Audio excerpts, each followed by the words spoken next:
Chapter 4. The first principle in the science of getting rich.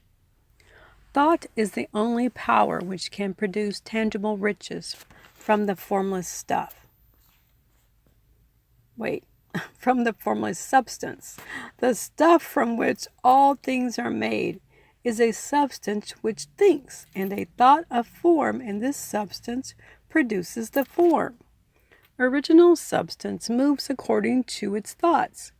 Every form and process you see in nature is the visible expression of a thought in original substance. As the formless stuff thinks of a form, it takes that form. As it thinks of a motion, it makes that motion. That is the way all things were created. We live in a thought world which is part of a thought universe. The thought of a moving universe extended through formless substance, and the thinking stuff moving according to that thought took the form of systems of planets and maintains that form. Thinking substance takes the form of its thought and moves according to that thought. Holding the idea of a circling system of suns and worlds, it takes the form of these bodies and moves them as it thinks. Thinking the form of a slow-growing oak tree, it moves accordingly and produces the tree through centuries, though centuries may be required to do the work.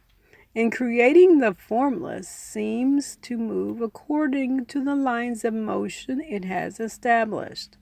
The thought of an oak tree does not cause the instant formation of a full-grown tree, but it does start in motion the forces which will produce the tree along established lines of growth. Every thought of form held in thinking substance causes the creation of the form, but always, or at least generally, along lines of growth and action already established.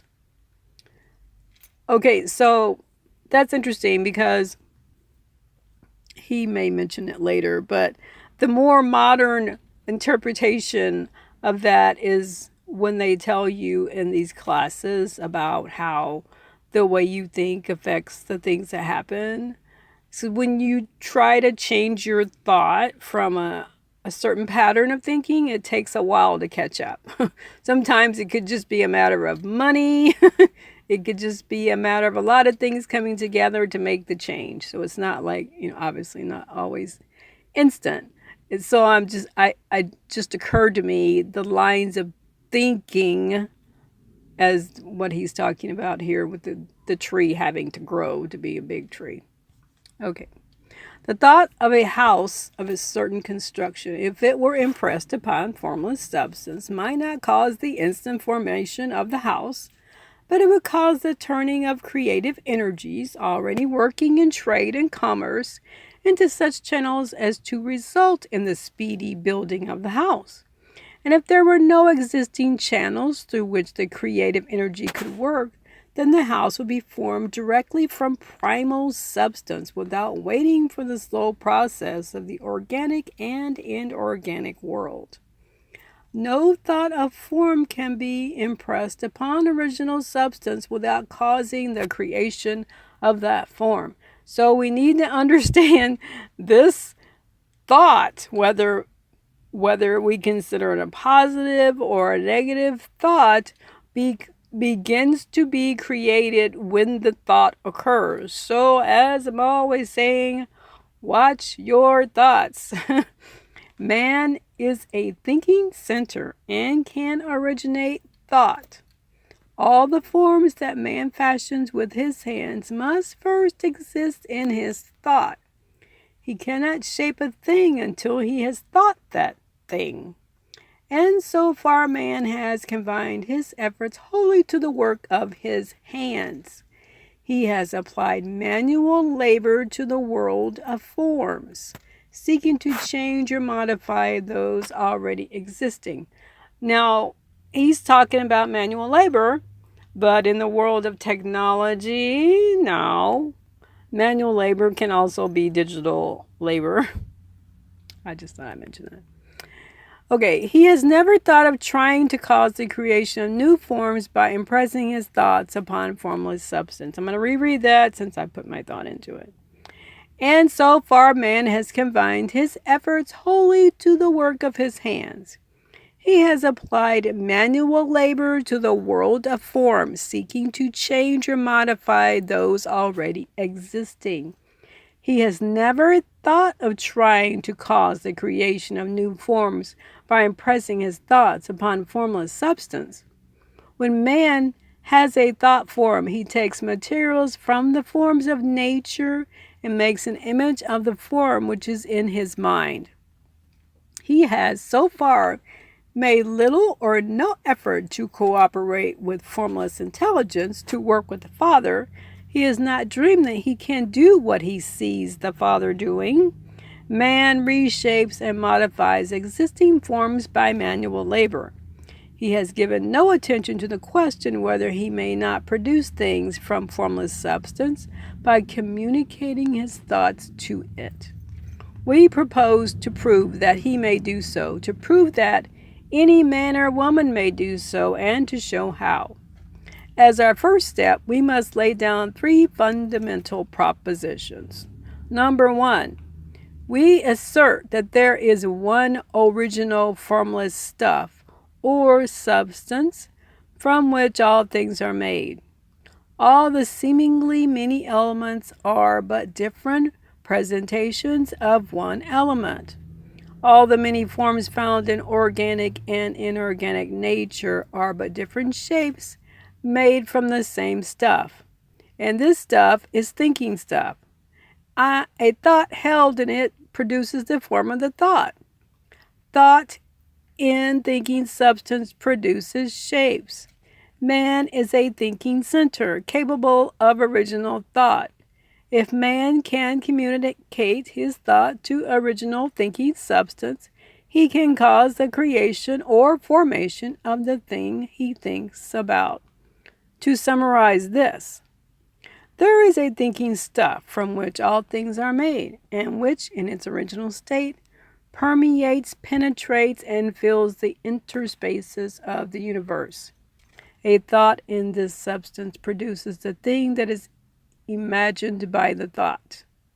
Man can form things in his thought, and by impressing his thought upon formless substance, can cause the thing he thinks about to be created. It may be asked if I can prove these statements, and without going into details, I answer that I can do so both by logic and experience. Reasoning back from the phenomena of form and thought, I came to one original thinking substance, and reasoning forward from this thinking substance, I come to man's power to cause the formation of the thing he thinks about. And by experiment, I find the reasoning true, and this is my strongest proof. If one man who reads this book gets rich by doing what it tells him to do, that is evidence in support of my claim. But if every man who does what it tells him to do gets rich, that is positive proof until someone goes through the process and fails. The theory is true until the process fails. And this process will not fail, for every man who does exactly what this book tells him to do will get rich. I have said that men get rich by doing things in a certain way. And in order to do so, man must become able to think in a certain way. A man's way of doing things is the direct result of the way he thinks about things. To do things in a way you want to do them, you will have to acquire the ability to think the way you want to think. This is the first step toward getting rich. To think what you want to think is to think truth regardless of appearances. And you know how many times I've read this and heard this, and it just occurs to me. Okay, part of this I got in the beginning. Okay, because when it says to think what you want to think, it means who cares what everyone else thinks? It means my way of thinking to me is truth. And so you think what you want to think, right? But then there's also, I always go back to this because maybe I've heard it so long, not always pointing at me, but there are people who will say, "Why do you think you're special?" Oh my gosh, I've heard that so many times. But that's part of thinking. That's me. Yeah, I am special. Okay? Don't not think that you're not special because you've heard it all your life. Someone coming up to you and saying, "Why do you think you're special?" Because I am special. I'm different. I'm me. I'm unique. I've been saying that since I was a little girl. Okay? And so this is telling you to think what you want to think is to think truth. Don't allow anyone to take your truth. Okay, moving on. Every man has the natural and inherent power to think what he wants to think, but it requires far more effort to do so than it does to think the thoughts which are suggested by appearances. To think according to appearance is easy. To think truth regardless of appearance is laborious and requires the expenditure of more power than any other work man is called upon to perform. Exactly what I was saying. Because if you hear something all of your life, you either start to think it or you're like me, and no matter what you do, your mind goes to defense. Like, of course I'm special. I'm me. Everyone is special. Why is it such a big deal? But anyway, this is kind of where this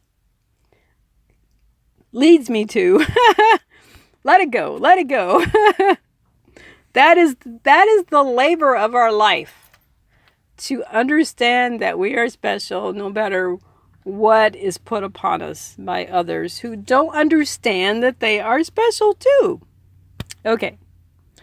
There is no labor from which most people shrink as they do from that of sustained and consecutive thought. It is the hardest work in the world. This is especially true when truth is contrary to experiences. Every appearance in the visible world tends to produce a corresponding form in the mind which observes it. And this can only be prevented by holding the thought of the truth.